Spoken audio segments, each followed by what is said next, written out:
Boa noite, sejam todos bem-vindos para mais um estudo dos livros de Manuel Filomeno de Miranda, psicografado por Divaldo Franco. Nós estamos estudando a série sobre obsessão e vamos comentar sobre o quinto livro que se chama Painéis da Obsessão. Nós somos um grupo de estudantes da doutrina espírita e do Evangelho e estamos aqui para refletir juntos sobre os ensinamentos do livro. Queremos inicialmente agradecer a presença de todos, a participação daqueles que estão aqui conosco ao vivo, também aqueles que vão assistir depois pelo YouTube, no canal Leitura de Livros Espíritas, onde nós publicamos a gravação toda terça após as 21 horas. Peço agora que todos desliguem seus microfones, para que possamos fazer a nossa oração inicial, pedindo que a paz de Jesus esteja conosco. Vamos elevar nosso pensamento na direção do Pai Celeste e do nosso irmão maior, nosso Mestre Jesus. Senhor, rogamos seu amparo para os propósitos de bem servir. Reunimos aqui para mais um estudo e pedimos seu auxílio. Que o Senhor nos conduza na realização dessa tarefa e que possamos estar receptivos à inspiração dos teus mensageiros. Que os ensinamentos do livro possam iluminar nossos caminhos na jornada evolutiva, facilitando assim a nossa compreensão e a nossa caminhada. Pedimos, enfim, sua proteção para a realização do nosso estudo. Que assim seja, graças a Deus. Graças a Deus, estamos começando aqui o capítulo, ali, como eu coloquei ali no nosso grupinho, vamos fazer dois capítulos hoje, o capítulo 29 e o capítulo 30. É o estudo. Estamos no estudo. Ih, não, botei o errado, peraí. Isso aqui é o nosso anexo. O estudo 26, capítulo 29 primeiro. Então, nós estamos continuando aqui a história do Argos, né? No dia seguinte que eles tiveram lá a reunião, que ele fala aqui, no dia seguinte, é que é daquele da reunião que a irmã Angélica conversou com o Argos e com o Felipe, conseguiu convencer o Felipe. Ele falou que estava vencido, mas não estava convencido, não sei se vocês lembram. E o Felipe vai, sai daquela obsessão com o Argos e vai ser atendido, vai lá se preparar para fazer a reencarnação e depois participar novamente da vida do Argos e da Áurea. E aqui o Miranda começa dizendo: o nome do capítulo é Assistência e Responsabilidade. E a Miranda diz que no dia seguinte, terminados os serviços dos passes públicos, recebemos na sala de terapia fluídica a agradável presença do Dr. Froebel. Esse aí é a primeira vez que ele aparece no livro, né? Esse é um conhecido deles, que, informado dos socorros administrados a Argos na noite anterior, veio visitá-lo. Ele utilizava da ocasião para rever amigos e antigos cooperadores que estagiavam na comunidade administrada pela irmã Angélica. Após os comentários iniciais, que eles começaram, né, um cumprimentando o outro, e Miranda fala que eles foram à casa em que residia o nosso paciente, que é o Argos, né? E ouvimos as informações do Dr. Arnaldo, que fez um relatório sintético dos acontecimentos que presenciáramos, inclusive opinando sobre o recurso da reencarnação programada para Felipe, o que atenuava, mas não resolvia o problema kármico de Argos, né? Porque tinha muitas outras coisas para resolver, mas ajudou bastante, né? Só o Felipe saindo da obsessão. Fomos recebidos por doutora Anaíde, a genitora de Argos. Então, agora é a primeira vez que ele dá um nome para a mãe do Argos, dona Anaíde, ou Anaide, que demonstrava, no júbilo da face, as melhoras do filho. Em breves palavras, explicou que a febre amainara e o querido doente passara uma noite de regular repouso, o que lhe propiciou um despertar menos atormentado, com os primeiros sinais orgânicos de renovação. A ausência obsessiva de Felipe era-lhe benéfica, já que não sofria a ingestão dos fluidos venenosos, nem experimentava a nefasta ação mental do adversário que lhe perturbava excessivamente os centros de forças. Dr. Frebel concentrou-se no doente muito pálido, com olheiras bem assinaladas, a respiração entrecortada e os clássicos estertores dos alvéolos pulmonares, outra vez comprometidos. Após alguma reflexão, afirmou o especialista: não há dúvida quanto à recidiva da tuberculose pulmonar, agravada pela presença dos vibriões mentais que ainda se encontram na faina destrutiva das células, facilitando o campo vibratório para a multiplicação dos vorazes bastonetes de Koch.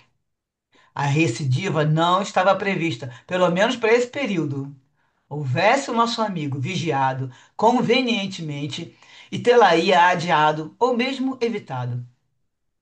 Aí ele faz uma reflexão. Enquanto o homem não aprender a comandar a mente sob o império de uma vontade bem direcionada, ser-lhe-á vítima contínua. A acomodação mental responde por muitos males que esfacelam os planos ideais de muitos corações. Através dos fios invisíveis do pensamento, movimentam-se forças de difícil catalogação pela linguagem convencional que fomentam reações equivalentes às emissões iniciais. É através dela, dessas forças, que se canalizam as vibrações obsessivas, que as utilizam e as fomentam, dando gênese aos estados de desequilíbrio psíquico de início e físico mais tarde. Começa, né, inicialmente pela mente, dominando o pensamento, e aí mais tarde vai pegando o corpo e o corpo vai ficando todo afetado, como nós já estudamos muitas vezes. E aí o doutor fala: acreditamos na necessidade de intervenção mais rigorosa, o que dependerá de aval superior. Está falando em relação à intervenção no árgão, novamente, né? E aí ele fala: consultaremos o nosso amigo Weber e serão tomadas as providências conforme seja de melhor para o nosso Argos. E aí o Miranda para pensar aqui, já é uma reflexão dele, ele fala. Embora eu não desconhecesse o respeito hierárquico existente entre os espíritos superiores, que se caracterizam pela nobreza do comportamento, não podia ocultar a surpresa diante do cuidado e da visão de conjunto reinante entre os diversos cooperadores nas múltiplas atividades desenvolvidas em nosso plano. Cada qual se movimentava na sua área, sem avançar no ciclo do compromisso de outrem, jamais deixando à margem o intercâmbio fraternal de opiniões, levando-se à instância mais lúcida às decisões, que somente aí tornavam-se definidas. Então ele está percebendo que esse agora que chegou vai pedir autorização, vai conversar com o Weber, tá vendo? Lá no Valo Superior, que é o Weber que toma conta ali do local, está tomando conta dessa comunidade aí. Então ele fala mesmo que todos ali um respeitam o trabalho do outro e eles só vão decidir juntos. Como ele fala, vai ter uma instância mais lúcida, né, mais elevada um pouco ali, e aí somente eles definem qual vai ser o próximo passo. E a irmã Angélica, ele comenta mesmo, recorrer ao amigo diretor do hospital, que é o tal do Weber, né? Apesar dela ser dotada de recursos que poderiam levá-las a acertadas opiniões, ela é um espírito superior, mas, não obstante, por sua vez, solicitar a presença de um especialista, que, igualmente, recorreria ao diretor do centro de atendimento espiritual. Então, todos eles, com a sua hierarquia, sempre com autoridade moral, em relação à autoridade moral também, eles vão respeitando o trabalho do outro.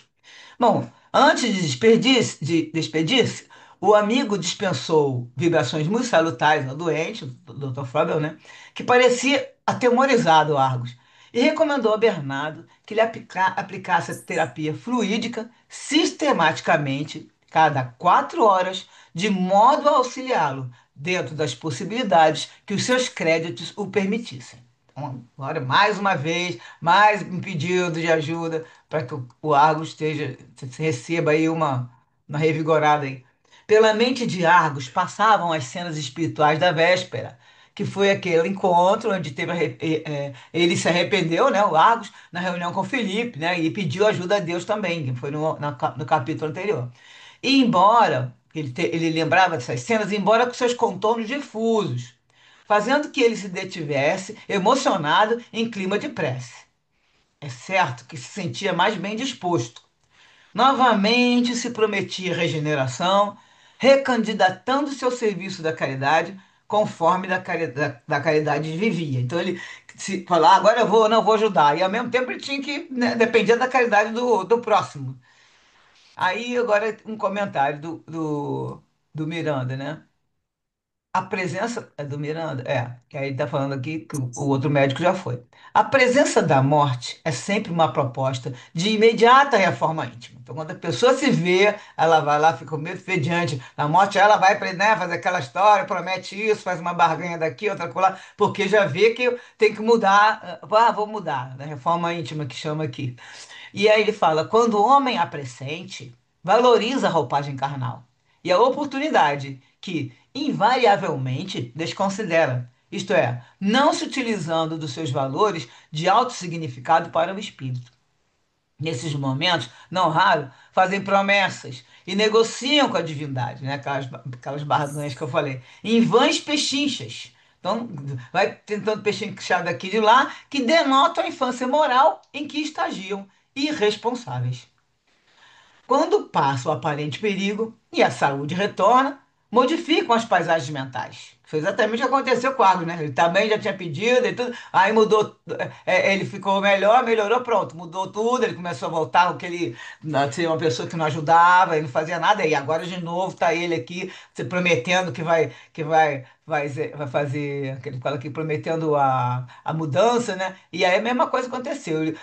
A saúde retornou, modifica as paisagens mentais e eles se arrojam aos mesmos programas de insensatez, com raras exceções, mais ávidos, mais petulantes e mais imprudentes. Então, o momento chega, porém, em que não podem mais adiar o retorno à vida e são colhidos entre prantos e lamentos, igualmente insensatos, rogando compaixão e apoio que não quiseram ou não pretenderam dar-se ou doar aos outros, sempre arraigados em dúvidas tormentosas quanto à vida espiritual ou aferrados aos interesses da promoção vaidosa no círculo das transitórias posições que são obrigados a abandonar pela morte. E aí o Miranda vai falar agora no pensamento com ele mesmo, né? Ele fala a lição dos sofrimentos, no vai e vem dos propósitos de Argos, levavam-me à maior consideração pela bênção da fé e pela felicidade do trabalho fraternal em favor do próximo. Convenhamos, em favor de mim próprio. Então ele estava reflexionando aí em relação a ele mesmo, que ele está nessa, né, convivendo e vendo essa lição desse sofrimento do Argos, e ele estava pensando a benção da fé que ele tinha, essa felicidade do trabalho fraternal, que na verdade era para o próximo, mas é sempre em favor de nós, porque toda vez que a gente está fazendo um trabalho desse, né, de qualquer maneira, uma tarefa na seara de Jesus, nós também estamos recebendo um favor, gente. Sem querer mesmo, a gente quer estar recebendo um favor para nós mesmos. Certamente que a ausência de Felipe não lhe modificava o quadro de débitos, porque se podia notar que os outros inimigos, a quem o Russita comandava, não haviam se modificado, nem o pretendiam, como é compreensível. Então, o Felipe tinha um mando de outros espíritos que estavam sendo comandados por ele, né? Que a gente já falou no outro capítulo. Só que o Felipe saiu, desistiu, os outros não, continuaram. Só que agora eles vão ter que, né, no caso, já não vão ter como atacar muito fácil, porque o comando do Felipe era mais incisivo, né? Então ele fala que eles estavam momentaneamente distanciados, mas pareciam dispostos a aguardar a ocasião para o seu próprio esforço, sua cobrança transvarada. Então, eles estavam de longe, bom, agora daqui para passar um tempinho, igual o Felipe chegou a fazer, né? Vamos esperar ele ficar mais fraco e tudo, que nós vamos atacar. A vingança deles seria separada agora. Bom, as providências fluídicas tomadas, não por mérito do enfermo, senão por acréscimo da misericórdia do Senhor, evitavam que os famintos perseguidores se lhe atirassem sobre os desconjuntados tecidos orgânicos, como se fossem chacais, disputando restos em decomposição. Então, você vê que ele tinha uma providência fluídica aqui, que não permitia que esses outros irmãos que ele está falando aqui em cima atacassem, porque nesse ponto que ele estivesse bem fraco, ele poderia, inclusive, estaria absorvendo aquele caso, né, que eles ficam jogando os fluidos venenosos e pronto para atacar, para ficar em vampirização. E aí eles falaram que ele agora, nesse ponto, não por mérito do Argos, mas por um acréscimo de misericórdia do Senhor, isso evitava que eles ficassem disputando o Argos ali, o resto em decomposição. E em todo esse contexto, todos experimentávamos uma grande compaixão pelo amigo, que, impensadamente, desperdiçava tantas bênçãos, porque não se resolvera por abrandar, pelo menos, as imposições egoístas e pensar no seu próximo. Aí o Miranda diz que posteriormente ele foi informado pelo Dr. Lustosa que nova intervenção estava programada para 2 noites depois, conforme a orientação do abnegado Weber, que nos aguardava com águas para o socorro de emergência. Enquanto isso, permaneceríamos no auxílio fluídico, na prece e na intensa mentalização em favor da sua recuperação. E aí o Miranda vai colocar que o que foi que iria acontecer é exatamente o que já aconteceu, que a gente viu no capítulo 5. Ele fala: desnecessário detalhar o novo recurso cirúrgico em nosso plano, quando novamente, com pequena variação, foram reaplicados uma prana e clorofila, fluidos orgânicos retirados da natureza e do dedicado médium Venceslau que se prontificava a auxiliar um amigo em esvaecimento. Então foi quando usaram aquele aparelho que misturava todos esses fluidos aí e foram aplicados como se fosse uma infusão, né, pro Argos, tá? Deixa eu só olhar aqui, porque... Ah, tá bom. E nós vimos isso no capítulo 5. Bom, terminada a intervenção superior, a irmã Angélica, não ocultando sua preocupação, advertiu mais uma vez o Argos convalescente, que estava em semi-lucidez espiritual, no desprendimento parcial pelo sono. Aí ela vai falar com ele: Filho, disse com inesquecível tonalidade de voz, esquece a vacuidade, que no caso é aquele, no sentido de futilidade, vaidade, antes que despertes vazio, após ser por ela abandonado.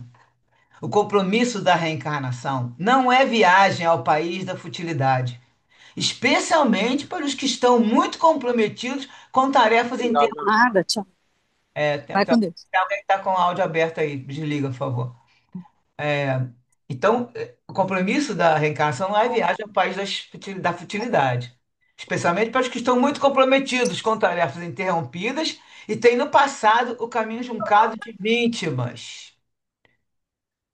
Deixa eu ver quem está aberto aqui para eu desligar.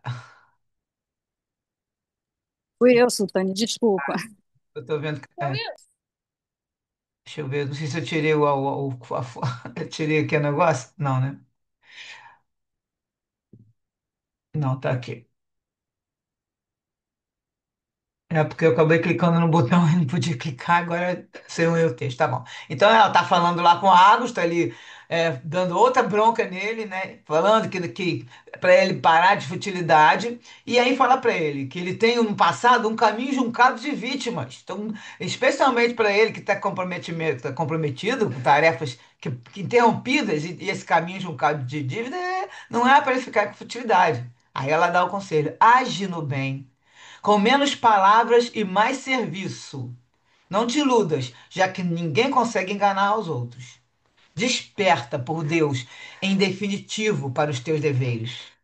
Nem sempre poderemos interferir junto aos programadores das tarefas em teu favor. Então você vê que a irmã Angélica, ela tem que conversar com o grupo daqueles que programam, os programadores de reencarnação, que fazem os mapas kármicos e tudo, para que junto deles lá tentar mais um acréscimo de misericórdia, mais um acréscimo. E ela fala nem sempre, porque vai chegar uma hora que não tem mais jeito. Ele está com o livre-arbítrio e só fica o livre-arbítrio dele só fazendo escolha errada, ele vai ter todas as consequências, né? Da escolha, né, a resposta vai chegar. Então vai chegar uma hora que daqui a pouco ele não tem mais livre-arbítrio, vai ter que pegar e a consequência dele vai ser aquela de tudo que ele já plantou, né? Vai ter que colher. Então ele fala: os teus atos próximos serão os teus advogados futuros. A consciência anestesiada, quando desperta, faz-se juiz severo, se nos surpreende em gravame ou queda. Aí ela fala: ficarás no corpo por mais tempo. Cuidado, porque ele já dessa agora já estava piorando para poder outra vez, com perigo aí de falecer, porque o corpo não estava aguentando. Aí ela conseguiu mais um pouquinho, fizeram outra intervenção, né, espiritual. Ficarás no corpo por mais tempo. Cuidado com as tuas decisões emotivas, que aí ele dava aquela, né, o jeito dele de lidar com a vida, né, sem amadurecimento, nascidas dos entusiasmos irrefletivos em que te vês, esquecido dos que te ajudam. Provarás o licor de outras tentações. Na taça do suborno emocional, a vaidade, que é dos problemas dele ali, no caso, além do orgulho, egoísmo, a vaidade, né? Compromisso que não se atende é dívida nova que se assume. Então, outra frase importante: se a gente não atende o compromisso que a gente, né, fez, Aí vai somar ali mais uma dívida. Eu tinha ali tudo programado, eu ia fazer isso, agora não fiz. Quer dizer, você já tinha o que passou, que você ia quitar a dívida, né, com esse compromisso agora. Além de não pagar água, você ainda agora fez outra dívida. Então vai aumentando, né? Aí fica no Serasa espiritual, cada vez aumenta mais sua dívida. Ninguém te dirá como agir. Sabes para dizê-lo aos outros. Então ele falava muito, né? Falar é fácil, mas ele não praticava. Então, você sabe para dizer aos outros, será, portanto, justo que te informes a ti mesmo, a fim de assumires inteira responsabilidade pelos resultados. Escolhe bem, do mundo já tens as marcas. Observa quais são as do Cristo que carregarás. Estaremos contigo, no entanto, é necessário que estejas conosco, de livre vontade, para que o nosso intercâmbio continue. Então, se ele não fica de livre vontade, sempre em comunhão com toda essa equipe, aí, o intercâmbio corta porque não tem o canal. Ele fecha o canal, pronto. Não deixa, né, ninguém chegar perto. Como já conversamos várias vezes, você fica numa psicosfera que não permite ajuda. De nossa parte, a irmã está falando, esperamos contar contigo para o bem, da mesma forma que tens fruído do bem, que nunca nos é negado. Desperta, portanto, para a vida e que Deus te abençoe. E aí o menino dá conta que havia uma comoção geral que traduzia a eloquente significação daquela hora. Encerrada a tarefa, com a elevada oração de graças, Agus foi trazido de volta ao corpo, o mesmo acontecendo com o médium Venceslau. E nós demandamos as nossas atividades habituais, que o Miranda voltou ao seu trabalho, o que ele estava fazendo. E ele vai falar que ele conseguiu a permissão para acompanhar o caso e as suas consequências por mais tempo, objetivando o aprendizado pessoal e o ensejo para recolher apontamentos, com os quais pudesse escrever sobre as obsessões pertinazes, geradoras de problemas físicos e psíquicos, como também demonstrar que a crença, pura e simples, não é passaporte válido na aduana da vida, senão os atos, que constituem sempre e sem qualquer equívoco o salvo-conduto de inegável valor que libera o viajante nas diversas fronteiras da sua jornada evolutiva. Então, só acreditar e a teoria, muito bonitinho, mas isso não é passaporte para nada, porque a gente tem que praticar. A fé sem atos, né? Sem ação, ali, a fé sem obras é morta, como se fala, e aqui no caso, a crença sem atos também não vai constituir. O ato sim vai constituir, a nossa atitude, a nossa ação no bem vai constituir o nosso salvo-conduto de inegável valor. De referência, temos aqui algumas perguntinhas que foram citadas ali em relação à história do pensamento. Então, no Livro dos Espíritos, na pergunta 662, quando o Kardec está perguntando sobre a utilidade de orar, se existe utilidade quando a gente faz prece por outra pessoa. E aí a resposta dos Espíritos é que quem ora atua pela sua vontade de praticar o bem. Ele atrai a si, mediante a prece, os bons espíritos. E estes se associam ao bem que deseja fazer. Então a gente está ali na intenção, né, naquela vibração, só que aí os espíritos respondem, continua falando, o pensamento e a vontade representam em nós um poder de ação que alcança muito além dos limites da nossa esfera corporal. Então é aquilo que foi colocado lá no texto, pensamento e a vontade que a gente tem que utilizar realmente para o bem. Mais à frente, no item Liberdade de Pensar, pergunta 833, Kardec fala que haverá no homem alguma coisa pela qual ele goze de absoluta liberdade? E a resposta dos espíritos é: o homem goza de limitada liberdade no pensamento. Então depende, né? Não tem como você travar. E os espíritos respondem: não há como pôr-lhes travas. Então, nenhum espírito vai travar o nosso pensamento. Pode-se lhe deter o voo, porém não aniquilá-lo. Então, gente, começamos a pensar uma coisa que não estamos vendo que não vai vibrar bem, que a energia não é boa. Nós temos que trocar. Agora, se a gente se deixar se colocar na sintonia dos espíritos que estão perturbados, desequilibrados, a gente também vai se deixar levar. Quem vai conduzir o pensamento somos nós. Agora, temos que estar ali com a nossa vontade também, né? E a 843 também, que aí eles colocam, bom, se tem um homem, o livre-arbítrio dos seus atos. E a resposta é, se ele tem a liberdade de pensar, também tem igualmente a liberdade de agir, né? Agora eu vou colocar um trechinho do vídeo, de 4 minutinhos aqui pra gente, do momento que tem um comentário da, da Tânia. Vamos ver se não entra propaganda logo, que é chato quando tem propaganda. Pera aí, não sei. Eu nunca lembro de botar o som. Share sound, agora eu botei. Vamos ver se dá para fazer direitinho. Então vejam que a irmã Angélica vai falar para Argos a respeito deste tempo que ele terá mais com esta nova doação de energia vital. Vai falar para ele deste cuidado que é necessário para que ele reflita antes de tomar qualquer decisão e impulso nas suas ações, mas ela vai falar também de uma circunstância que muitas vezes nós não percebemos quando deixamos para depois determinadas condições que precisaríamos naquele momento estar seguindo, mas como é difícil para mim atender naquele momento, eu deixo para depois. E o que é que a irmã Angélica vai estar dizendo? Compromisso que não se atende é uma dívida nova que se assume. E aí, quando nós pensamos a respeito disso, quantas existências nós já transitamos? Quantos compromissos assumimos antes da reencarnação? Porque todos nós passamos por este período de planejamento para o nosso retorno. André Luiz apresenta isso em suas obras com muita clareza. Missionários da Luz é um exemplo, né, que nós temos ali o planejamento para o retorno. E aí, quando nós pensamos nas diversas existências que já transitamos, quantos compromissos nós não atendemos? E isso vai se somando às dívidas, mas nós também estamos agindo no bem.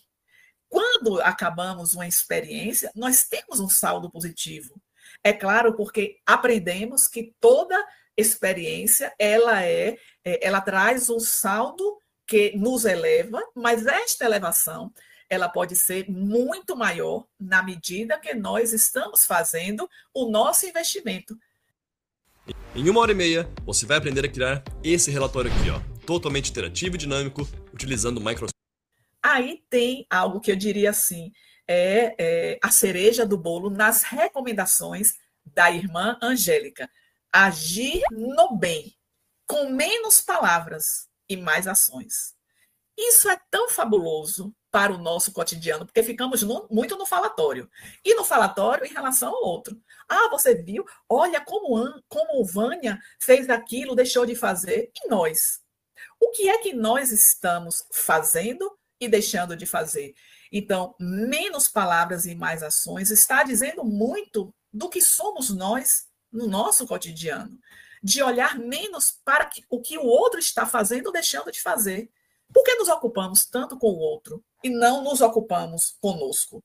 E aí vem a irmã Angélica também dizer que ele precisa despertar para os deveres. Quais são os deveres? E aí vamos para Lázaro, que escreve lá nas Instruções dos Espíritos, capítulo 17º, Sede perfeitos, o dever. O dever é a obrigação moral da criatura, primeiro para consigo, depois para com os outros. Então, o que é esta obrigação moral? É estar é atender as recomendações.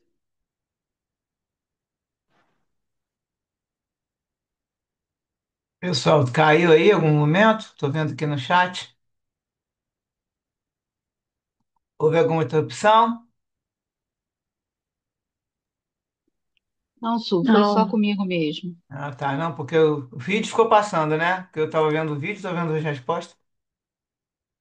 Passou o Aqui pra vídeo? mim tá normal, Su, tá Tá bom. tranquilo. Eu fechei aqui no. Não sei se eu parei no minuto correto, porque eu acho que falou um pouquinho mais, mas não tem problema. Bom, então aí a gente já está com o texto. Deixa eu ver aqui. E ela comentou ali no finalzinho sobre o. é, no finalzinho, quando ela está contando ali que a história da pessoa vê que tem que lidar com a lei de Deus e que ela é a única e verdadeira para a felicidade do homem. E ela alertou também só o seguinte, que o título desse capítulo é Assistência e Responsabilidade. Então, o Argos recebeu assistência e agora ele precisa responder com responsabilidade. Então, agora nós vamos uma paradinha aqui para vocês comentarem, ver se ficou uma dúvida, ficou tudo meio travado aqui, mas acho que deu certo. Vamos lá.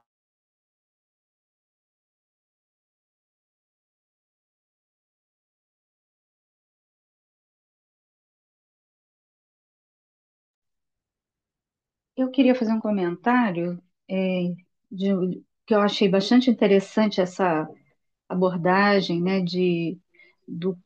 da recidiva da tuberculose no Argos e a nossa predisposição emocional quando nós estamos doentes, né? A ciência já mostrou isso, né? Que quando nós estamos com bom ânimo, nós nos colocamos em condições, a cura, né? O tratamento funciona melhor, né? A energia circula melhor. E quando nós estamos em condição ruim, né? De desamparo, desalento, desistência, né, de se entregar, a gente piora muito a nossa condição de saúde, né? Então aí nessa obra o Miranda ele confirma isso, o quanto é importante que nós estejamos com bom ânimo diante das dificuldades. Olha, doença é claro que a gente sente mal-estar e tudo mais, mas a gente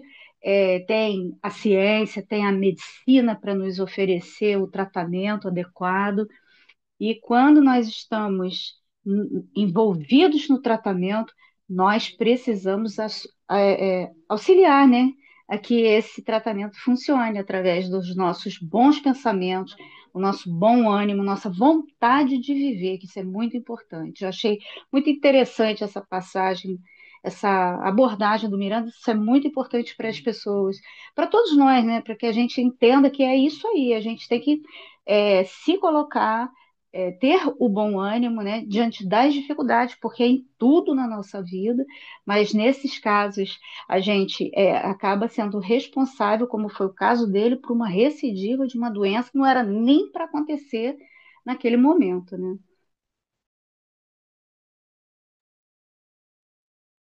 Você vê que aqui, na hora que ele fala que e até o Dr. Freiberg está falando, tá? Que enquanto o homem não aprender a comandar a mente sob o império de uma vontade bem direcionada, ele vai ser sempre vítima do próprio desordem mental, né? Ele fala da acomodação mental, que foi o caso do Agus, não é só também ele tá desanimado, é ao contrário também, ele fica com sentimentos egoístas, né? Não quis saber de ajudar ninguém, começou a falar, eu tô fraca, coisa e tal, então ficava dando essa desculpa, se acomodou, e aí ele fala que vão formar os fios invisíveis do pensamento se movimentando, aí no caso, com a força o quê? Para o lado negativo, através disso faz a canalização das vibrações obsessivas, que vão aumentando, aí você vai poder, o desequilíbrio começa a psíquico, como ele fala no texto, começa o psíquico no início, depois físico mais tarde. Porque todas as vibrações negativas, não só, não era a obsessão,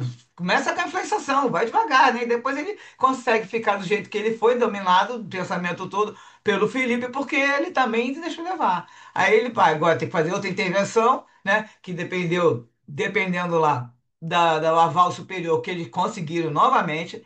E o Miranda fala da hierarquia, conseguiu outra vez, a irmã Angélica fala com ele, olha, eu não posso ficar pedindo toda hora pra você, né? Vamos ver agora. E aí fica ele sendo tratado de 4 em 4 horas, recebendo passe, terapia fluídica, faz a cirurgia. Então, e aí ele fica naquele negócio, eu agora vou. Fica nessas promessas, né? Como é que coloca aqui que muitos fazem.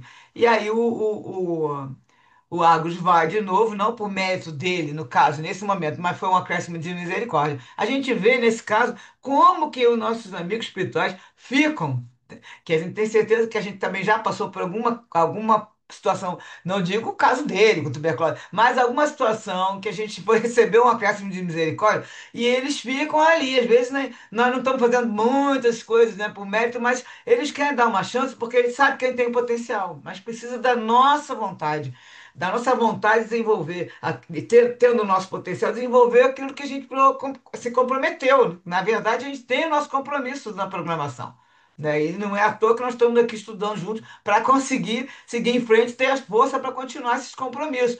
Mas só que assim, se a pessoa não fizer, como está a Carla Alexandre, ou tiver o pensamento nessa direção, não segue em frente, vai ficar toda hora dependendo de pedido lá. A irmã Angélica deixou claro, ó, não é sempre que consegue. Bom, o compromisso da reencarnação, isso é para todos nós. Não é viagem ao país da futilidade. Não estamos aqui para ficar de férias, né? Sempre, porque lógico que a gente tem o nosso período de férias, mas não é para passar a vida agora só no boa vida, no bem bom, sem agir no bem. É, ainda pede ainda.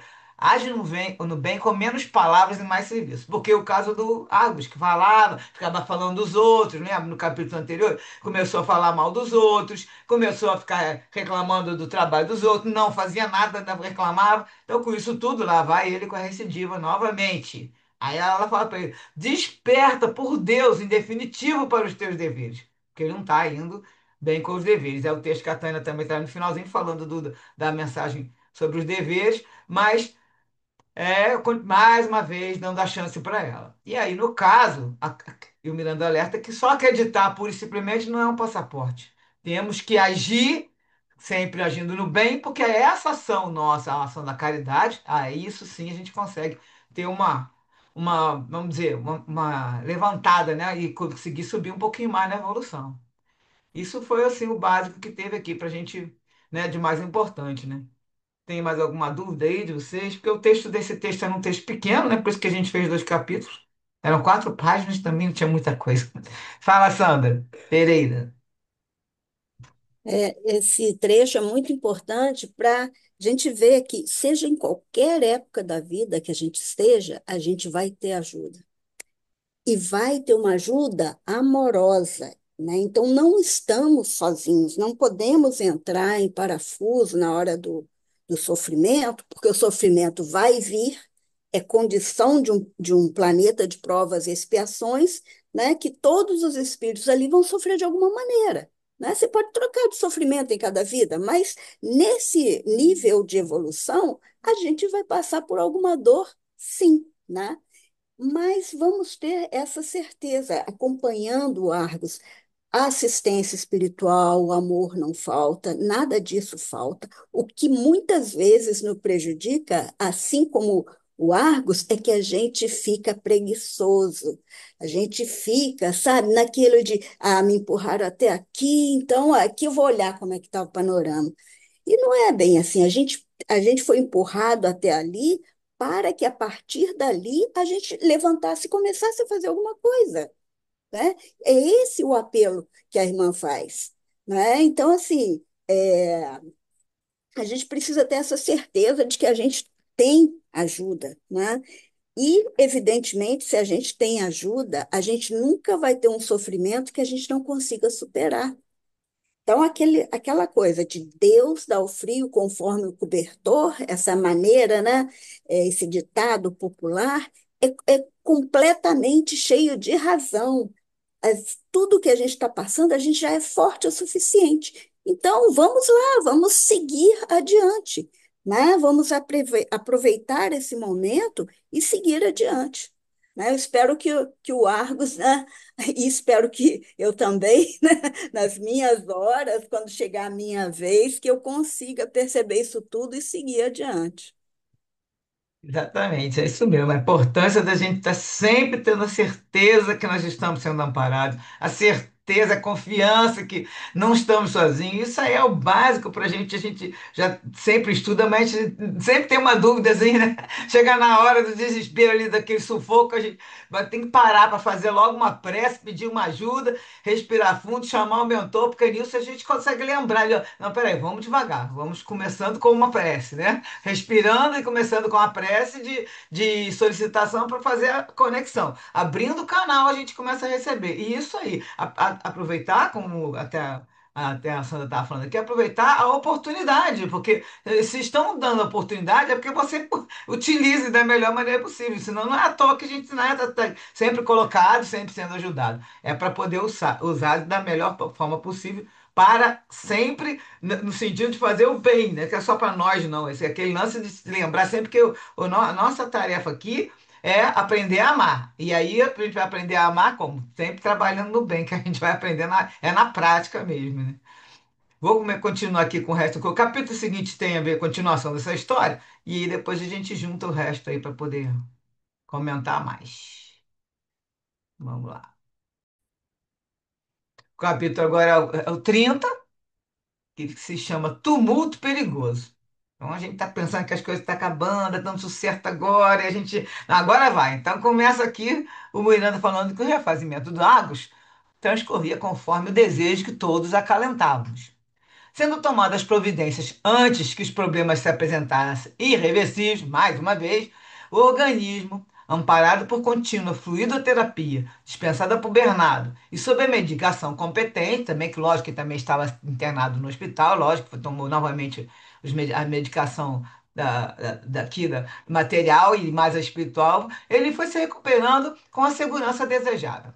O paciente já conseguia movimentar-se sem grande esforço. Dona Anaide, a mãe dele, sempre otimista, na frequência de que podia dispor e em razão da grande afinidade decorrente do sentimento maternal sacrificado ao amor, transmitia ao filho ideias de bom ânimo, com ele estabelecendo verdadeiros diálogos mentais. Lembrando que a desencarnada ela foi conversando com ele pelo pensamento, né? Estimulando-o a uma decisão final sobre a aplicação da existência física, eliminando os clichês viciados que ele preservava e favorecendo-o com reflexões evangélicas, ao mesmo tempo induzindo-o ao estudo e à meditação do Evangelho segundo o Espiritismo de Allan Kardec. Nesses momentos, o convalescente comovia-se. Então, nessas horas, ele ficava comovido, né? Que estava ali em comunicação com a mãe. Na verdade, ele sentia, né, essa inspiração, mas aqui não disse se ele estava realmente como um médium um médium já ostensivo que tivesse realmente escutando o que a mãe está falando. A conversa era mental mesmo. E ele se comovia, deixando-se arrebatar pelas perspectivas de um futuro feliz, no qual pudesse ganhar a rude batalha contra as paixões dominantes de procedência lamentável, procedência dele mesmo, lógico, né? Áurea, que retornara, voltara a ser a esposa-mãe vigilante. Ela estava num curso, lembra? Se especializando para poder trabalhar com a assistência social. E ela começou a se desdobrar novamente para amparar, estimular o marido no programa de recuperação. Mas aquela também trabalhava como médium. Então, no exercício da mediunidade a que se dedicava, quando possível, antigos adversários de ambos os nubentes vinham à comunicação, na qual se beneficiavam amplamente, graças às palavras de fé e carinho que lhes apontavam novos rumos, dispensados pelos dedicados obreiros da nova revelação. Então, eles faziam uma reunião mediúnica, alguns que adversários dos dois vinham, faziam a comunicação, eles conversavam, faziam aquele esclarecimento, e alguns e eles, né, conseguiam, muitas vezes, esses irmãos iam para locais de auxílio e continuavam, né, saíam dessas influenciações que ele estava ali com raiva dos dois, né? E aí marchavam os acontecimentos dentro das perspectivas esperadas.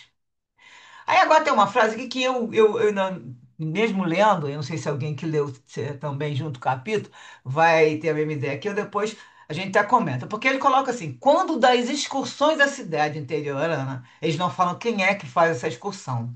Dá a entender que é o pessoal do centro, lá desse local que eles trabalham, mas não diz quem é. E aí fala, nessa cidade, que residia aquele médium Antônio Fernandes, lembra? Aquela cidadezinha que tinha um médium que também sofreu muito, teve obsessão com ele, e foi onde o Maurício conseguiu ter conhecimento com a doutrina espírita. Nessas excursões, eles reencontraram Maurício ansioso, buscando a luz libertadora da fé. Então, pela lógica, não pode ser o Argos e a Áurea indo nessas excursões, porque ele ainda estava se refazendo. Mas pode ser que tenha passado um tempo, então não coloca aqui. Dá a entender que é um outro grupo.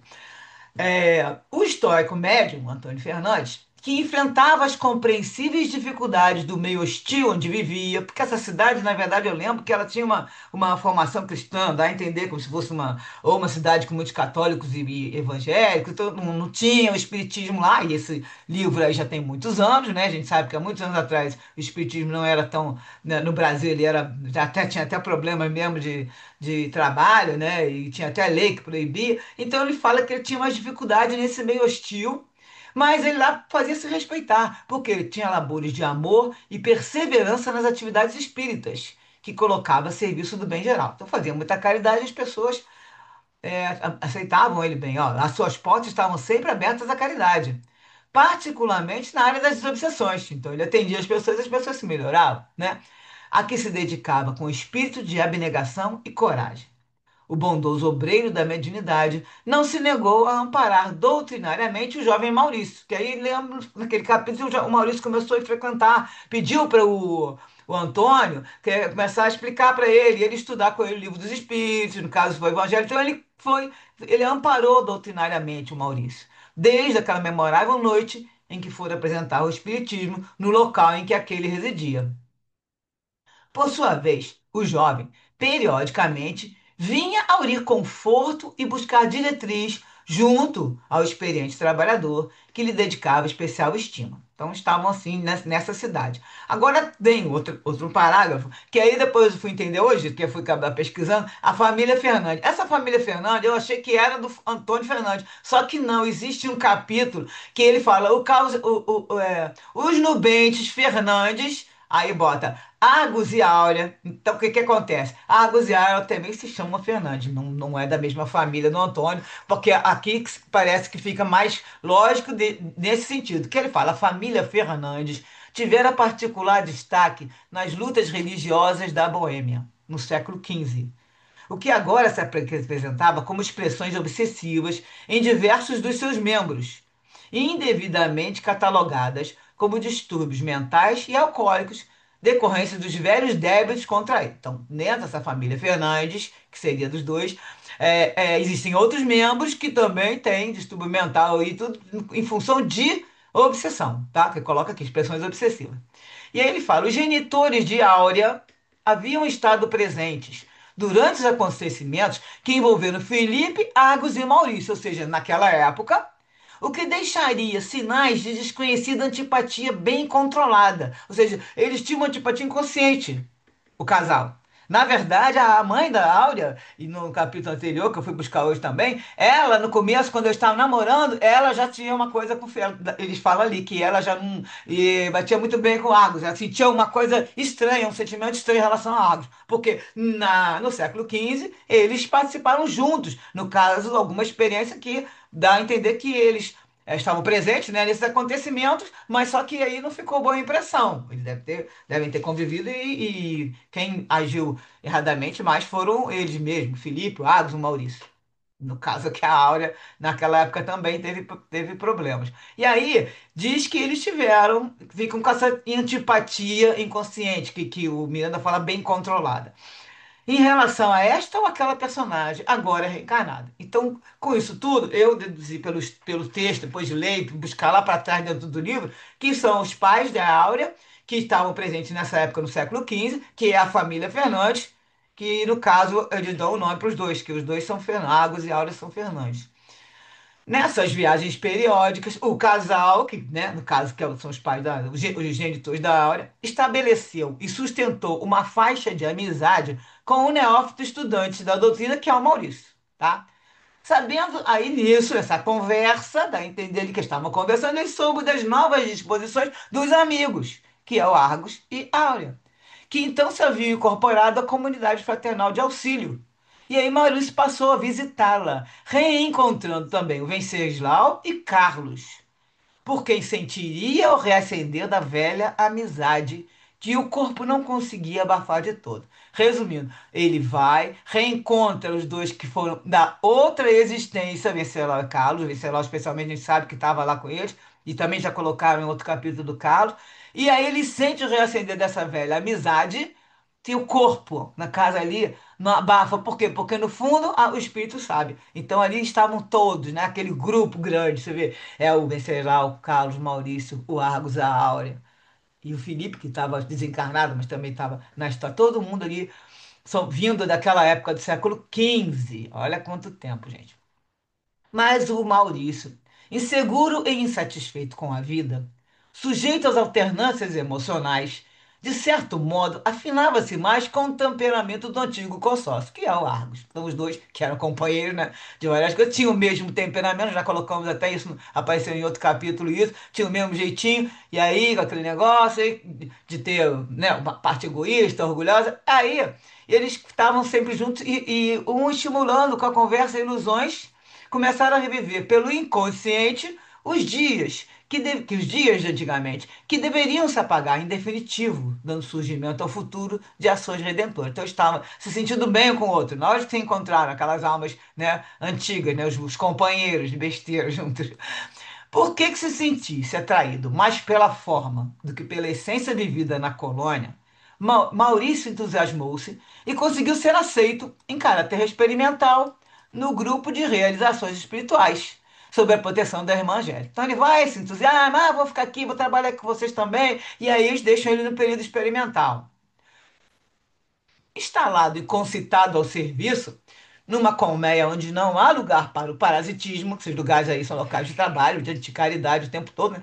Nem para um regime de exceção, o moço, sem o esforço de eliminar as mazelas e esperando milagres, foi se desencantando e considerando enfadonha a rotina da caridade.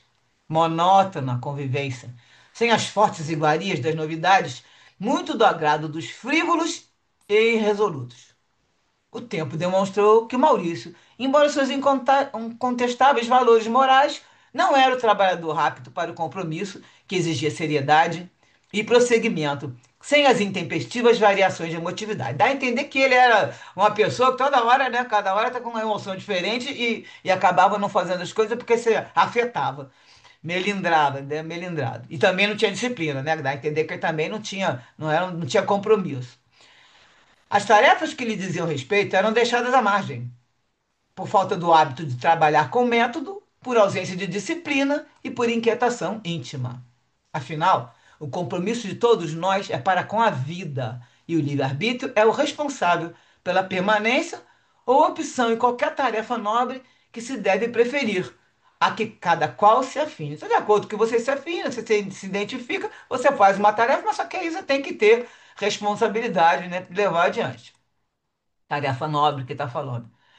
Aí também outro trecho que fica assim um pouquinho confuso, mas eu acho que do jeito que eu escrevi aqui ficou mais fácil, que ele coloca: outros candidatos acercaram-se da obra, carinhosamente recebidos, dentro, porém, de um programa experimental que os capacitasse para futuros cometimentos no século. Os antigos sigimundistas passaram a reviver o psiquismo do pretérito. E aqui eu não sei se estão falando só dos dois, que eram sigimundistas, né? Que no caso o Filipe era russita, e eles eram sigimundistas, ou se tinham mais os outros companheiros, outros espíritos, também da mesma época, com o mesmo pensamento, que eles colocam assim: os antigos sigimundistas passaram a reviver o psiquismo do pretérito e, na impossibilidade de restabelecerem as antigas orgias por falta de campo emocional e moral, tentaram implantar desordens e desequilíbrios na máquina administrativa, mesmo sem essa intenção consciente, passando a ser maus exemplos para os demais cooperadores. Então não era era uma coisa que estava guardada no espírito. O espírito tinha aquela tendência, aquela paixão inferior, e aí nisso vinha desordem, desequilíbrio. E aí eles dão uns exemplos: conversações ininterruptas, planos vazios de conteúdo e ideias de esclarecimentos constantes, em detrimento da ação responsável do trabalho ordeiro. Então dava para entender que eles faziam algumas bagunças, vai dizer que eles vão ficar ali fazendo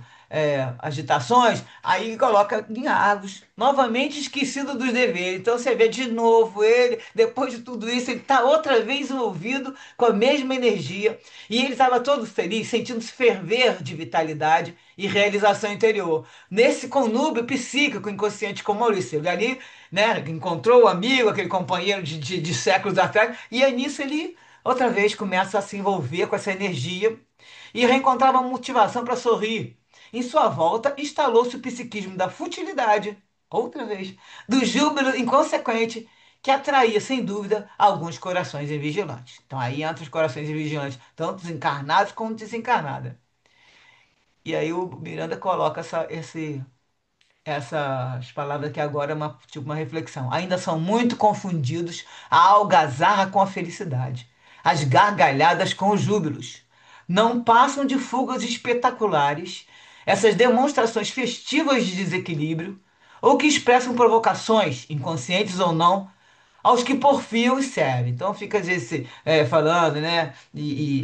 e mexendo com as pessoas, mas tá fazendo isso, não sei o quê, não tem tanta esse dever, que eles ficam ali fazendo provocação aos que servem, aos que trabalham, né?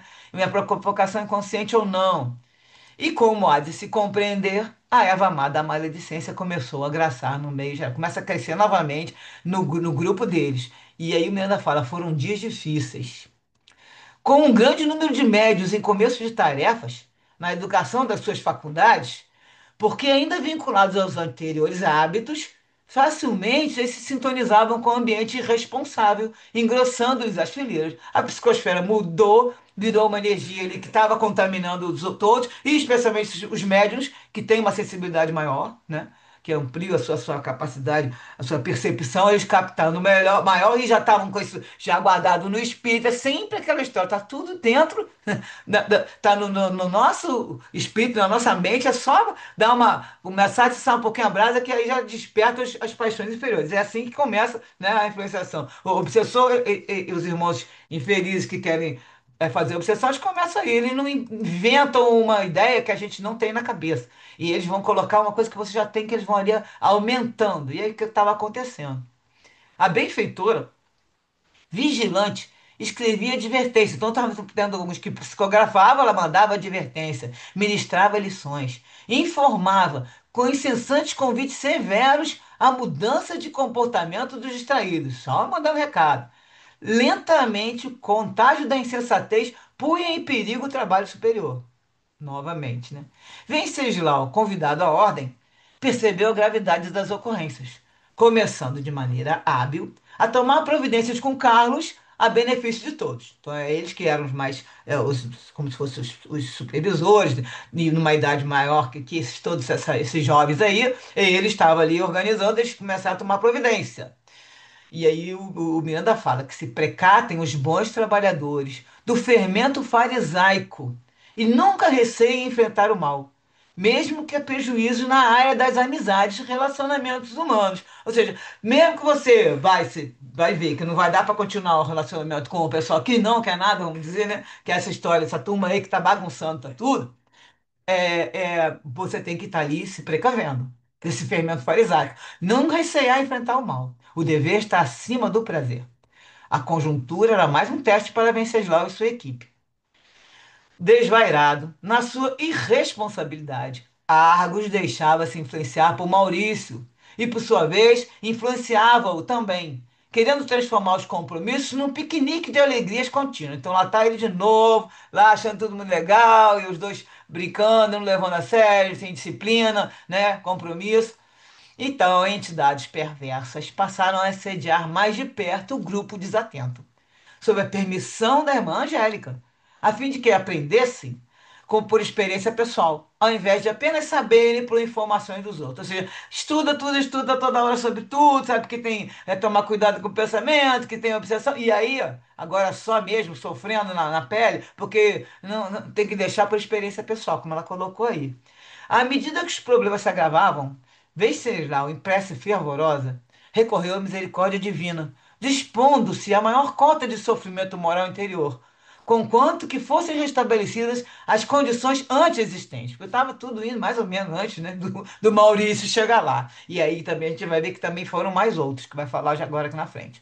O seu apelo comovedor recebeu o aval da nobre mentora, que lhe fez recomendações especiais. Ou seja, ela já foi e falou: olha só, então o negócio é o seguinte, vamos ter que mudar umas coisas. Então teve que ser providenciado o afastamento fraternal de Maurício, que é o Maurício que chegou mais esse pessoal que tem outro que vai junto com ele, e chegaram e mudaram e mexeram com a rotina que estava sendo desenvolvida direitinho. Então, se providenciou esse afastamento, que Maurício agora, ele já tinha um largo círculo de amigos, porque onde ele estava, né, ele não tinha muito, o pessoal não, né, ele não estava lidando muito com a doutrina espírita, aqui é um grupo de jovens, ele já fez um círculo de amigos, junto aos quais poderia unir forças e viver o ideal. Ou seja, se ele quiser seguir em frente, ele sai dessa comunidade, porque também já estava enjoando, já estava achando chato e tudo, e vai viver o seu ideal, liberado de quaisquer amarras com o grupo, que já não lhe inspirava as mesmas reações arrebatadoras de antes. Começou todo entusiasmadinho, mas agora já estava enjoado, e aí esse grupo agora para ele não está mais tão importante. Aí, vagarosamente, quando Maurício saiu, os labores foram voltando às origens, na razão em que outros corações fraternos partiram para outros rumos. Então, não foi só o Maurício que foi embora, e aí esses outros corações acho que tem a ver com aquela turma que eles comentaram antes, que foram outros sigimundistas que estavam lá também, preservando essas afeições por cima das situações. Então aí, o pessoal todo que estava influenciando foi para outra casa, né? Dá a entender, foi para outra casa, ou para o espírita, ou talvez um outro local. E aí, pronto, começou a chegar os labores voltando às origens. A pressa, o trabalho, a humildade foram os fortes pilotis da caridade, para que o vendaval da amargura não derruísse o trabalho do bem. Todos os homens são falíveis, e por esta razão passamos pelo carreiro das provações. A única exceção tem sido Jesus, o incorruptível guia da humanidade. Maurício, desperto, porém desavisado em si mesmo, tombava na teia sutil de lento processo psíquico, que seria de longo curso, conforme da sua vontade, para liberar-se ou reter-se mais. Então, é que dá a entender que agora quem está começando a ficar, porque ele também já tinha, ficar agora mais assim, predisposto, porque ele mesmo está ajudando a entrar no de processo psíquico com uma obsessão também podendo agir sobre ele, ele agora vai depender da vontade dele, se libertar ou se reter aí. Os esposos, no caso, o Argos e a Áurea, um tanto amargurados, porque né, o Maurício foi embora, de repente ficaram sentidos, sem entenderem no momento a mecânica do trabalho em que se engajavam, prosseguiram. O futuro os aguardavam com afetos e desafetos que chegariam ou já estavam próximos, em nome do passado, impondo refazimento. Um deles a gente sabe que é o Felipe que vai aparecer para eles em breve, né? Novos testemunhos se desenhavam, esperando a avaliação correta dos valores íntimos para a perfeita realização dos propósitos de paz real. A referência, eu vou trazer aqui, é um que está no anexo, e aí a gente vou trocar de arquivo, porque é um texto da Joana que está falando em relação a esse tipo de comportamento, vamos dizer. Que foi comentado ali que tinham dissensões, tinham das brigas, coisa e tal, e né, essas divergências de opiniões. E aí no livro Jesus e Vida, de Joana Codivaldo, esse capítulo 11, eu fiz um resuminho aqui. O que é dissensão? A dissensão é a falta de entendimento, divergência de opinião, desavença, conflito. E aí, isso tudo sempre baseado em quê? Sempre no egoísmo e no orgulho. Então a Joana vai falar assim: as dissensões originadas no personalismo e no orgulho humano tornaram-se parte integrante da convivência entre as criaturas, transformando-se em grave tormento nos grupamentos sociais. Esse livro é antigo, mas ele está exatamente acontecendo, continua exatamente acontecendo as mesmas coisas até os dias de hoje, né? Quer elas inúteis, por questões de pequena monta, se transformam facilmente em vulcões de intolerância, que irrompem gerando desastres emocionais e conflitos perturbadores. Pressões psicológicas decorrentes de incompreensões culminam em discussões de demorado curso, produzindo animosidades que separam as pessoas, que se deveriam melhor entender.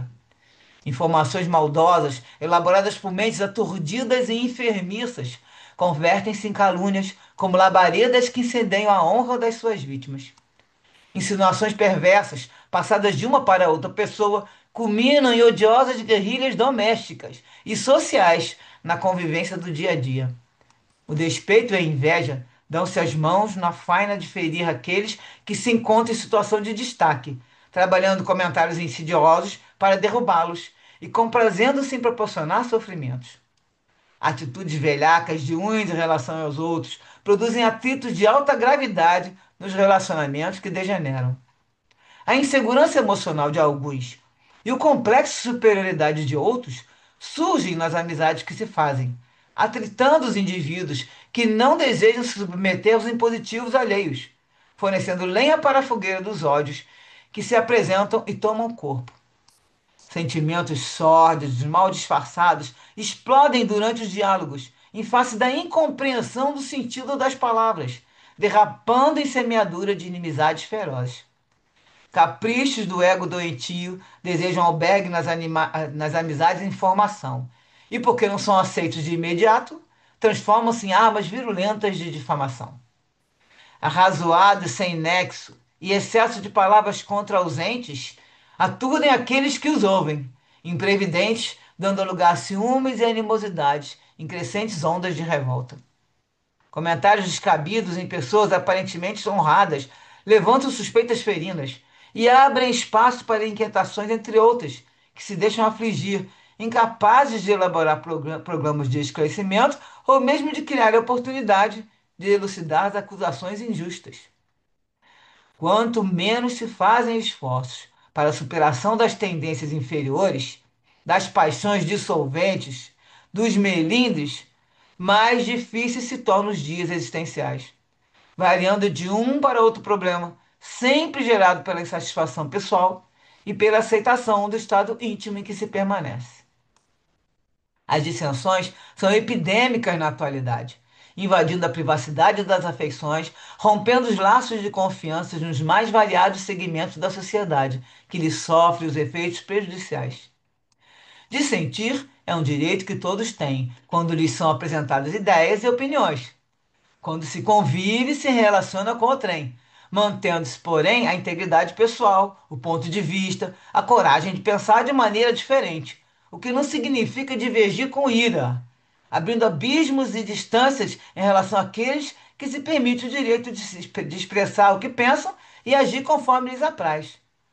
O orgulho desmedido, porém, é o tecelão das discórdias, que não permite ao trem o direito de ser diferente, de manter-se com independência, de igualmente viver conforme os padrões que lhe parecem corretos. Na raiz, porém, desse comportamento doentio encontra-se o espírito rebelde, imaturo e teimoso, que se obstina em manter-se no estágio em que deambula, seja por preguiça mental, seja por presunção de que nunca está equivocado, o que lhe demonstra a inferioridade em que ainda estagia. É urgente a necessidade de uma releitura da postura emocional em relação à convivência com os outros, de uma análise cuidadosa em torno do comportamento gentil e tolerante em relação àqueles que divergem, não se deixando ferir ou ser empurrado para a separação sistemática. Quando a consciência humana despertar para a realidade da reencarnação, dos seus objetivos saudáveis e intransferíveis, esforçar-se-á para vivenciá-la de maneira compatível com os seus conteúdos filosóficos e ético-morais.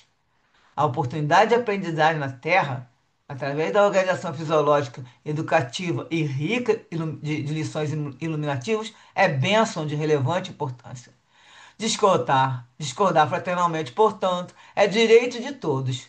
Dissensão, porém, disso decorrente, expressa inferioridade moral que deve ser corrigida. E para fechar aqui tem outro pedacinho só do que é? Comentário aqui que ficou o seguinte: o pedacinho da crença pura, né, que colocamos, que eles trouxeram nesse capítulo, falando novamente, lembrando que a crença somente não é passaporte e que os atos que têm mais valor, e o capítulo traz muitas advertências, especialmente para os terefeiros nas casas espíritas, resumindo nós, e a reflexão que deixaram para a gente é o seguinte: qual será o nosso grau de responsabilidade quando nós nos vinculamos a essa doutrina libertadora de consciências, que é uma doutrina esclarecedora e consoladora em todos os aspectos? Então, essa é a nossa reflexão para os dois capítulos aqui. E agora é com vocês aí.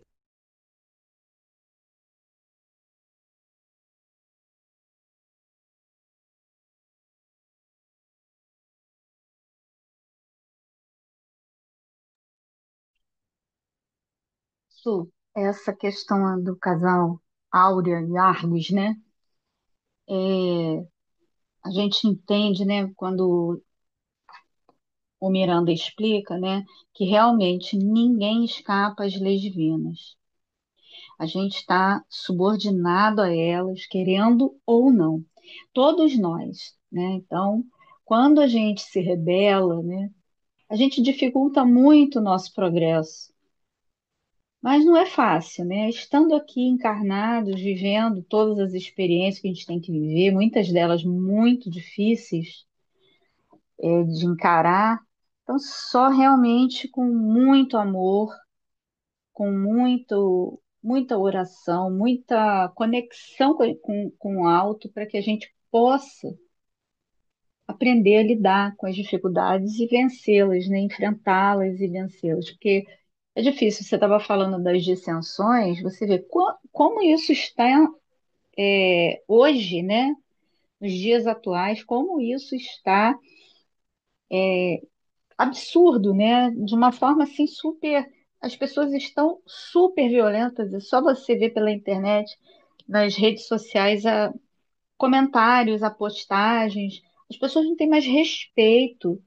Vai fazer um comentário, faz um comentário ofensivo. As pessoas são agressivas. As famílias, as pessoas dentro das famílias, né?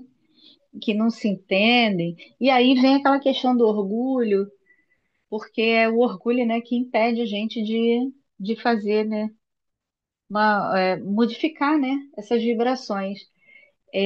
E assim, discordar é saudável, né? A gente precisa, como está escrito aí, né, ter coragem para colocar a sua opinião, A voz ficou mais mas longe, mais baixa.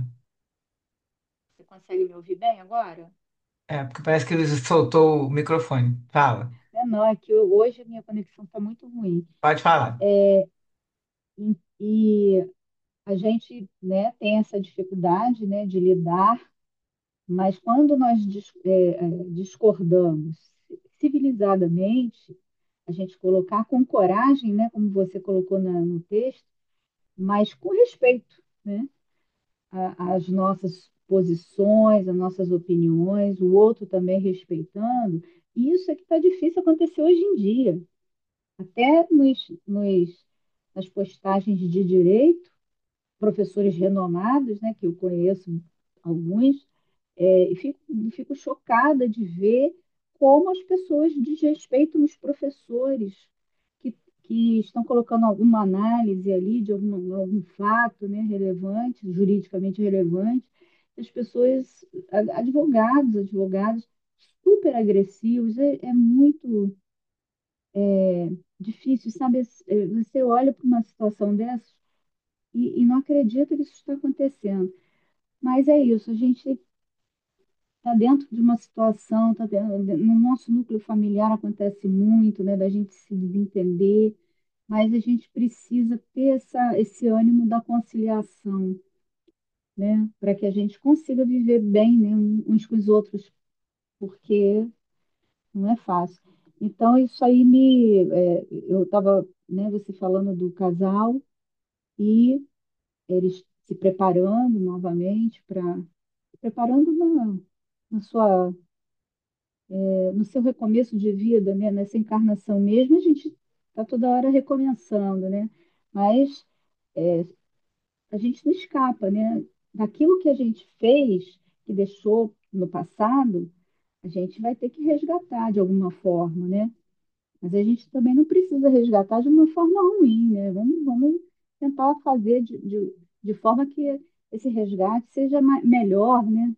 Mais agradável, através do bem, né? De fazer o bem, amar o próximo. Essa é a receita do sucesso, né? Amar o próximo e estar conectado com Jesus, com Deus.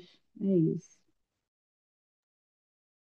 Eu- Você coloca aqui a história da nossa parte, nessa história da dissensão, que realmente ficou cada vez mais, né? De uns anos para cá a gente vê muita diferença dos últimos, vamos dizer, acredito que dos últimos 9 anos, né? De quase 10 anos para cá, as coisas mudaram muito. E a Joana de Anjos coloca aqui que o orgulho ali, ele é a base. Porque as pessoas que estão orgulhosas, se achando que são as únicas certas, né? Elas não querem, não permitem que o outro seja diferente dela, que pense diferente. Então ela coloca aqui, o orgulho é a tecelão das discórdias. Não permite o direito do outro ser diferente. E aí, isso é um comportamento doentio que é um de um espírito rebelde, imaturo e teimoso. Então, quem tem esse tipo de comportamento é um espírito ainda imaturo, que a gente fala, tá na infância, mas às vezes já aprendeu, já teve tantas vidas. A gente tá até comentando antes aqui de conversar sobre foi uma história da Ivone Pereira, que ela tantas existências aconteceu, ela do mesmo tipo de comportamento. Ela orgulhosa, egoísta, orgulhosa, egoísta. Só na última agora, como Ivone, que ela fez uma mudança radical. Mesmo assim, ela teve que sofrer uma mudança também para encarnar aqui no Brasil, pobre, não veio bela, não veio bonita, toda, e condições precárias, e tudo, para poder conseguir. Com isso, com esse tipo vamos dizer, de suporte de vida, ela também não desenvolveu aquilo que ela vinha. E aí ela é imatura, teimosa, vai. O espírito é rebelde. Acontece que a pessoa está aqui para evoluir, né? Então, a Joana coloca aqui que é urgente a necessidade de uma releitura da postura emocional em relação à convivência com os outros. Ou seja, nós só vamos aprender a lidar, a evoluir, vamos, né, conseguir aprender a amar e tudo, quando a gente aprender a conviver com os outros, sem o nosso espírito rebelde, imaturo e teimoso, que a gente já carrega nesses, né, de séculos para trás, com orgulho e egoísmo sempre em evidência. Nesse momento que a gente tiver que você consegue, começa a se conhecer, que é o autoconhecimento, e começa a perceber como é que você age e na convivência com os outros. Aí a Joana fala de uma análise cuidadosa em torno do comportamento gentil e tolerante em relação àqueles que divergem. Então, no momento que você começa a se comportar tolerante e ainda gentil com essas pessoas que vão estar divergindo, você não se deixando ferir ou ser empurrado para separação sistemática. O que que ela quer dizer? Não fica todo melindrado porque a pessoa falou, magoada, né? Ah, falou isso, falou aquilo, e tipo, empurrado para separação. Eu não quero mais saber, não vou mais conviver com essa pessoa. Se é uma pessoa que está te causando um mal sério, tudo bem. Agora, aquele negócio de não convive com os outros, porque essas pessoas eu não. Eu até falo assim, volta e meia aparecem essas frases na internet que eu fico pensando. Até que ponto as pessoas vão perceber que só na convivência que elas vão aprender inclusive a tolerar, porque elas vão aprender a lidar com a pessoa, e aí nesse momento você tem que ter uma releitura da sua postura emocional em relação ao outro.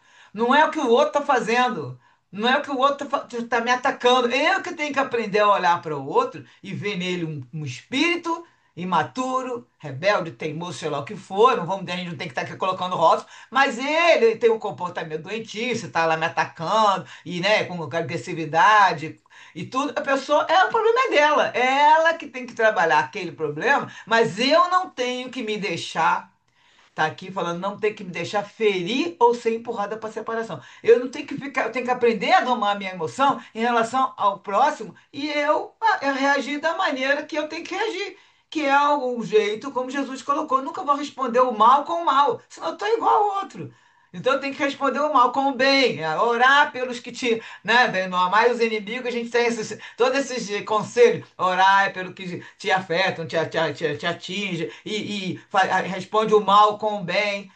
Da minha parte, eu tenho que fazer. Não vou ficar esperando que o outro faça. E ela termina dizendo aqui, quando a gente tiver uma consciência do que é uma reencarnação, qual é o objetivo da nossa reencarnação, que é um objetivo saudável e intransferível, porque só eu vou evoluir comigo mesmo, com todas as minhas atitudes, a minha semeadura, não é o próximo, que o outro, o que eu fizer, o outro não recebe, e nem o que o outro fizer, eu recebo. Eu, intransferível, o meu objetivo, e um objetivo saudável, eu tenho que me esforçar para vivenciar a reencarnação da melhor maneira possível, com conteúdo ético, moral e coloca ainda filosófico, que eu tenho, já estou aprendendo bastante com a doutrina espírita. Então, somente no momento que eu entender o outro está discordando, tem dissensão, sim, mas eu não tenho que ficar ali batendo boca, como a gente fala, ver que a situação não dá mais para levar. Deixa a pessoa, não fica respondendo. Porque se você está respondendo com educação, né, é uma coisa. Agora, se você começa a bater boca de baixo nível, até do mesmo nível que o outro.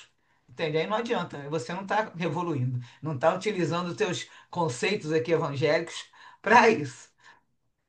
A Sandra quer falar? Subiu aí no quadro? Sandra Vieira, porque ainda tem uns minutinhos. E Sandra Pereira, fala. Sim, queria lembrar que na Gênesis, o último capítulo se chama São Chegados os Tempos. E ali a gente tem a explicação de que tempo é esse, né? né? Essa revolução que está havendo, esse disparate, né? Pessoas muito evoluídas e pessoas muito pouco evoluídas convivendo, e a sociedade fica dessa maneira. Então, como é que o espírita tem que fazer, né? Além de seguir tudo que diz no Evangelho, né? Trabalhar para ser uma pessoa de bem, um espírito mais elevado. Ela precisa, né, entender qual é essa situação e agir de acordo, né? Então, as palavras da Carla têm essa, essa base toda, né? E quem tem mais idade, não é o caso da maioria aqui, mas quem tem mais idade teve a oportunidade de conviver com uma sociedade diferente, mais pacificada, menos desigual, né? Então, as nossas questões são muito, muito, muito, muito é, diferentes, né? Então, nós temos disparates de necessidades e possibilidades. Então, a gente precisa, né, estar atento a que tempo é esse, como é que eu posso, né, apesar de tudo, seguir em paz e plantar tudo que eu me dispus a fazer, né? Então, são tempos muito especiais, mas se a gente está aqui é porque a gente consegue. E que a Então, gente vamos pediu. seguir.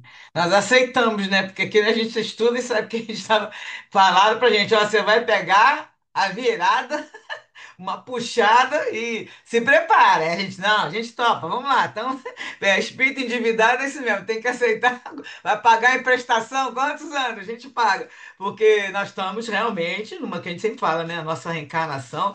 E com certeza nessa daí nós estamos da melhor do que a gente já foi, porque pelo menos nós já agora estamos com vontade de acertar. Pelo menos isso. A gente pode até errar o tempo todo, mas que a gente está com vontade de acertar, a gente aqui está se esforçando, estamos estudando, estamos tentando, de alguma maneira, né, seguir ali o Evangelho, seguir essas orientações, para que a gente consiga evoluir um pouquinho para contribuir. Porque não é só para nós, né? A gente está evoluindo e contribuindo com toda a psicosfera do planeta. Diga, Sandra Ferreira, agora vai. É, eu fiquei chocada com esse final aí, né, que você expôs. Eu estava falando dos tempos atuais, né? Embora ali estava mais assim, eu entendi que era mais para as relações interpessoais no sentido mais íntimo, né? Texto da Joana, É, nesse último é, texto. Tá. é. Mas é assim, mas é chocante como é a mesma coisa que está acontecendo agora. De quando é esse texto? Então, eu não vi qual é o ano de publicação do livro, não, porque depois que eu peguei o nome do livro, mas eu posso colocar lá depois. Não sei. Vou botar Não, mas no. Quando eu botar o arquivo, que eu vou botar o arquivo, eu já coloco o ano junto. Não, é porque muito atual. é toda atual, né? Aí me leva a Profético. pensar que não, eu fico pensando, porque pelo visto, ela estava falando do momento que ela estava presenciando. Que Então, estava isso quer dizer que a começando. gente não evoluiu nada, Mas nossa nada. evolução é assim mesmo, devagarzinho. 10 anos, Parece 20 anos não é até que nada, ainda né? andou para trás, né? Você Parece vê até que andou para trás. Mas tu vê que Kardec está falando que os tempos são chegados a 160 anos atrás, então assim, esse vai Claro, mas caminhar. em termos Ah, de humanidade, não pois é, vai, né, de um dia para o não outro. vai, É não vai. mesmo de séculos e séculos, entendeu? E, Isso. e pelo fato da humanidade ser muito renitente no mal, né? Teimosa.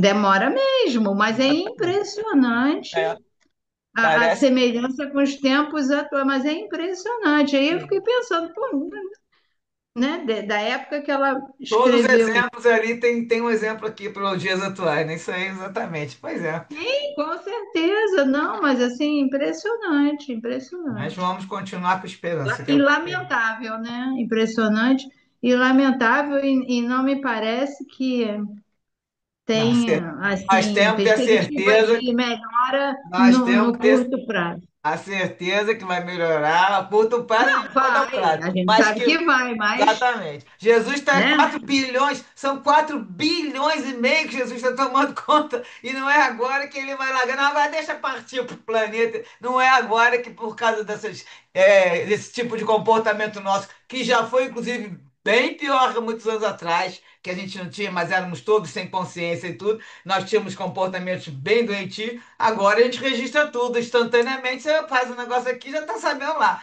Mas, de qualquer maneira, a humanidade vai assim devagar. Mas, de vez em quando, que está lá nos nossos estudos, que Kardec fala, de vez em quando, Deus dá uma sacudida, né? E aí vê se dá uma melhorada. E volta e meia acontece um fato novo. Mas isso é para outro Ah, dia. já deve ter havido, né? Eu acho que sim, já houve várias humanidades aqui, né, no A planeta, humanidade que né? eles falam, a humanidade terrestre. É sempre a mesma humanidade. Civilizações é Não, que estou tiveram falando vários civilizações. ciclos É, de, sim. de, de humanidades, que eu estou Eles que falando no vê. sentido de que acabaram e depois É, outras, sim. quer dizer, foram para outros planetas, né? Foram Tem para outros registro. lugares. Exatamente. Tem que vieram, passaram por aqui. Agora é a nossa vez. É a nossa vez. Então vamos lá, agora está na hora também, já são 9:02. Carla faz a nossa oração para fechar. Faltam só mais 2 capítulos, gente. Agora mais 2 semanas a gente fecha esse livro. Vamos lá, Carla, faz a oração. Vamos lá. Obrigada, Jesus, mais uma vez, por essa noite de estudos. Abençoe esse estudo, esse trabalho incessante da Sultane, que ela tenha forças para continuar, para que nós estejamos aqui unidos, consagrando todo esse ensinamento, aprendendo e repassando adiante, colocando em prática em nossas vidas. Abençoe o nosso querido Miranda por trazer tantos ensinamentos importantes para nós e abençoe a todos aqueles que puderem acessar esse estudo, que puderem contribuir de alguma forma, acrescentando e nos auxiliando. Muito obrigada, meu Deus, e que essa oportunidade prevaleça. Que na próxima semana estejamos juntos novamente. Que assim seja, graças a Deus. Graças a Deus. Então até terça que vem. Beijo para todos. Boa noite. Tá? Obrigada, Tchau. Sultane, mais uma Nada. vez. Boa noite Isso, a você. obrigada. Até a próxima. Obrigada, Sultane. Boa Até, noite a Sultana. todos. Tchau, boa Boa noite. noite, Boa gente. noite. Boa Boa noite. noite.